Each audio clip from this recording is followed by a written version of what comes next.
Noelle, run away now. Leaving those words, the phone immediately cut off, and no matter how many times I tried calling back, I couldn't get through. My usually calm mother sounded desperate, convincing me that something must be wrong. What happened to Mom? Mother had been battling an illness for several years and had recently been hospitalized. Before her hospitalization, she called every day, but now, being in the hospital, she hadn't called, which I found strange. I rushed to the hospital, but by the time I arrived, she had already passed away. This can't be happening. Overwhelmed with grief, I couldn't say anything. The hospital where she was admitted was about an hour or two away from my apartment, and I regretted not acting sooner. The meaning of run away now remained a mystery. I thought I would never understand its meaning. However, amidst my grief and confusion, I unexpectedly discovered the meaning behind her words. I'm Noelle, a 25-year-old office worker. My parents divorced before I can remember, and my mother raised me with great care by herself.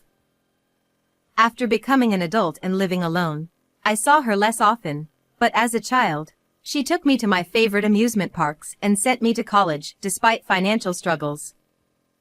She was a very kind mother.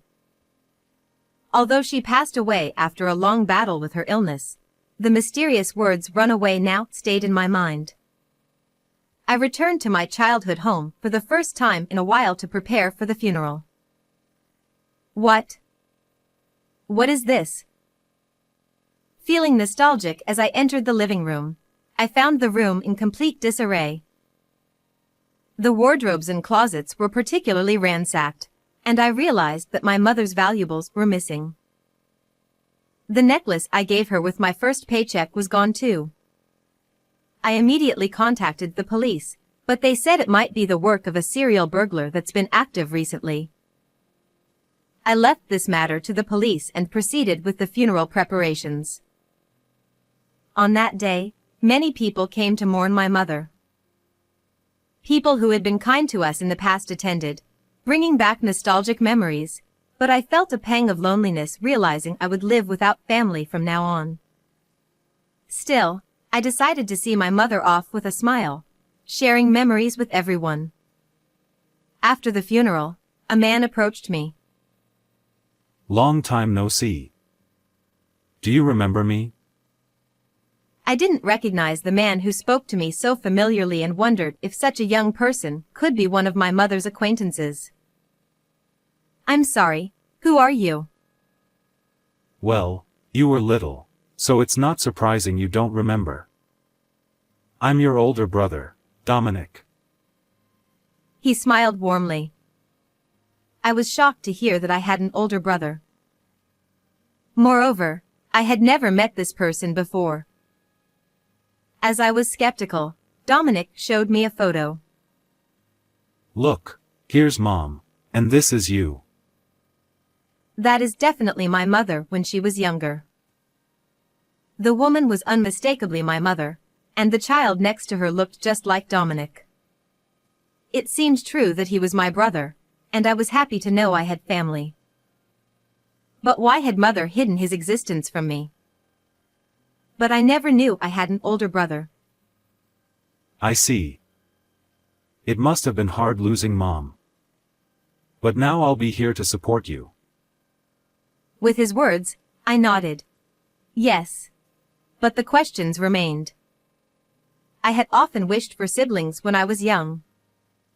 It seemed unlike my mother not to find a way for us to meet. Maybe she had her reasons. I tried to convince myself of this and suddenly thought of something else to ask. By the way, what about Dad? Didn't he come? Oh, Dad said he has nothing to do with us anymore and didn't come. I see. I hope I can meet him someday. Dad's a terrible person. He practically abandoned you and Mom. Even though they divorced, it seemed cruel for him not to attend her funeral. Dominic continued to check on me, often inviting me out for meals. During one of these outings, he told me that after the divorce, Dad frequently asked Mom for money, and he was worried that he might come after me next. Dominic seemed very concerned about me, and having a brother felt reassuring. However, I was soon to discover a shocking truth during the process of sorting through my mother's belongings. About a month after the funeral, while finishing up the organization of her belongings, I found a notebook in a dresser. As I flipped through it, I realized it was my mother's diary. It seemed she had written in it daily since before the divorce, and there were 10 volumes in total. Feeling a bit guilty, I opened it. Seeing her neat handwriting brought tears to my eyes. Dominic came to visit. Even though we had agreed never to meet again as per my ex-husband's conditions, I was so happy that I secretly gave him some pocket money. I couldn't help but chuckle. It was endearing to see such interactions that I was unaware of, but the tone gradually changed. Dominic visited again today. But he just said give me money and left. I began to feel uneasy about my brother's behavior as described by my mother. His actions were increasingly troubling. Today, Dominic threatened me and I gave him money again. Indeed, it was written in my mother's handwriting. What does she mean by threatened? It gave me a bad feeling. When I refused to give him money, he said hurtful things. Today, he told me, "Your only worth is your money." The trembling handwriting made it seem all too real. Why would my brother say such things? I'm enduring it because it's his rebellious phase. As I read on, trying to understand her perspective, I stumbled upon a horrifying entry. Today, when I refused, he brought a knife from the dining room and threatened me.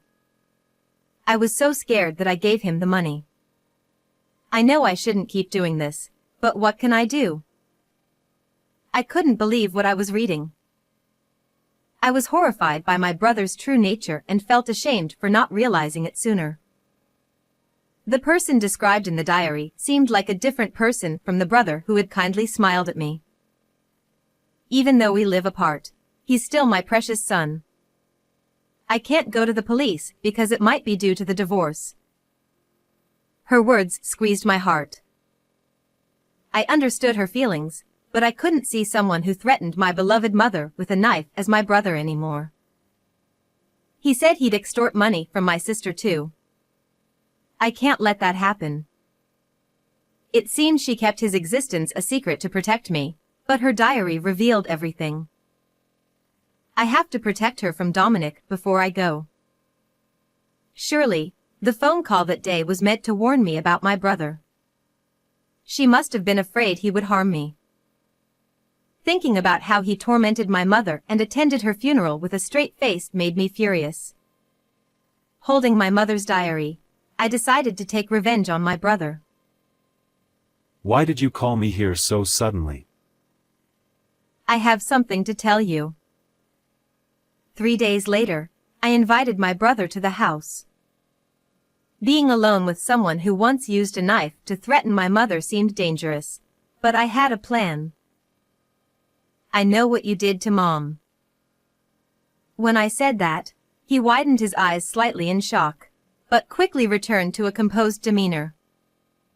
He intended to keep denying it no matter what. What are you talking about? Don't play dumb. You were extorting money from her, threatening her. No, I don't know anything about that. He had no intention of admitting it and continued to play the role of the kind brother. Realizing this wouldn't get anywhere, I decided to perform a little act to get him to confess. Before she died, she told me everything. I pretended not to know to get back at you. Hearing this, his attitude visibly changed. Huh. He sighed, slouched in his chair, and looked at me with annoyance.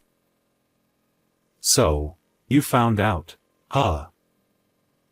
Why did you threaten her and even use a knife? To my question, he responded, And after a mock thoughtful pause, stress relief? he said with a smile. There wasn't a hint of guilt in his expression, as if he believed he had done nothing wrong. She never went to the police because she was thinking of you. Of course not. I'm her son. I was just getting pocket money. He said without a shred of remorse. I felt dizzy. I couldn't believe this man was my blood brother.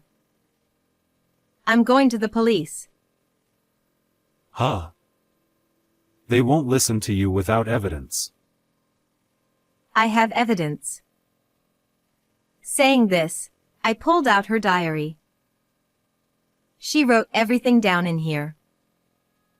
I could just tear that up right now. There are many more diaries and pieces of evidence she left. Destroying this one won't help. His face twisted. Realizing he couldn't easily erase the evidence, he began trembling with anger. So, I just have to stop you from going to the police? Shouting, he kicked his chair and started knocking things off the shelves. The room became a mess as vases and cups shattered. Once he had knocked everything over, he ran to the dining area and grabbed a knife, slowly approaching me. If you agree to be my cash cow, I'll let you go. At that moment, the sound of a police siren echoed nearby. He seemed to be very afraid of the police, looking around in panic. When the police entered the house, he was still holding the knife, looking bewildered. Why are the police here now? He shouted in frustration. He seemed shaken by the presence of the officers in the living room. I asked them to come. Huh? He looked at me dumbfounded. I decided to reveal the big part of my act. I asked a colleague from my company to call the police at this time. What? I figured her diary alone might not be enough evidence, so I planned to have the police catch him in the act of threatening me with a knife. It was all a setup. Stop messing around. He shouted, lunging at me, but was immediately subdued by the police. Hey, stop it. Let go of me. He struggled violently, trying to break free, but with 2 officers restraining him, there was no escape. After they handcuffed him, he seemed to realize he had no way out and became quiet. I'm sorry. Forgive me. I was wrong. Desperate to avoid being arrested, he started apologizing to me frantically, his face contorting as if about to cry. No matter how much you apologize, it won't reach her anymore. Who cares about that? Just don't involve the police. It's not that simple for us. She was always afraid of you. Parents are just cash cows for their kids. He kept cursing, but I ignored him. As he was being led away by the police, he started sobbing. I'm sorry. Please, not the police. I won't forgive you for what you did to her. Officers, take him away. As I declared this, his face twisted in agony. Thinking only of his own protection to the end, he was finally taken away by the police with a miserable look, tears and snot streaming down his face. Later, the police investigation revealed that he was a habitual burglar and was sent to prison. It seemed he had been desperately avoiding the police because he feared exposure of his past crimes. He was also the one who had ransacked the house and pawned the necklace I had given her. Even in prison, he kept causing trouble, extending his sentence repeatedly. Although I lost my dear mother, I am now engaged to the colleague who called the police that day. He is kind and understanding, and I am happy to have met him. I'm sure she is watching over us from heaven. When we visit her grave together, I know she will be happy for us. How did you like this story? Please subscribe to the channel. See you in the next video.